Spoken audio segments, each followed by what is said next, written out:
So ఎలా అనిపించిందండి 50 ఏళ్ళ సుదీర్ఘ ప్రయాణం అంటే అలసిపోలేదా అంటే ఏం చెప్తారు? ఇంకా కూడా మీరు యాక్టివ్గానే ఉన్నారు. యాక్చువల్గా ఎవ్రీ ఇయర్ బికమింగ్ యంగర్ లాగా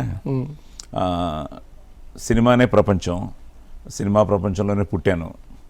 సో స్వరం నాన్నగారు ఇచ్చింది, సంస్కారం ఇవన్నీ అమ్మిచ్చింది, అనుగ్రహం ఆ కళామ తల్లిది, ముక్కోటి దేవతలది, అభిమానం మీ అందరిది. సో అలా మొదలైన ఈ సినీ ప్రస్థానం 50 ఏళ్ళంటే నాకే అబ్బా అనిపిస్తోంది. 1975 జనవరి 9th, అంటే షూటింగ్ 74లో చేసాం. 75 జనవరి 9th దేవుడు చేసిన పెళ్ళి నా first film.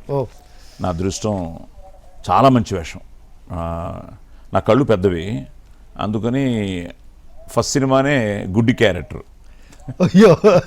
So blind role. So యాక్టర్గా కూడా కొంచెం ఛాలెంజింగే, ఒక బ్లైండ్ రోలు, ఫస్ట్ సినిమా. ఇప్పుడు చూస్తూ ఉంటే అక్కడక్కడ తప్పులు చేశాను, చిన్న చిన్నవి. Atluri Purnachandrarao garu producer, very big banner, Srilakshmi productions.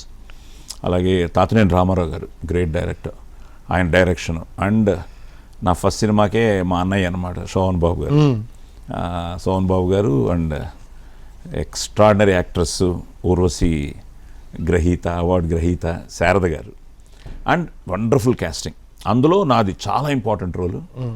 So సంక్రాంతికి రిలీజ్ అయ్యి సూపర్ హిట్ అయ్యేది. ఆ రోజుల్లో 100 days ఆడి 100 days ఆ రోజులు 100 days. ఆ సినిమాకి నేను ఫస్ట్ సినిమాకే షీల్డ్ తీసుకున్నాను, సూపర్ 100 days షీల్డ్.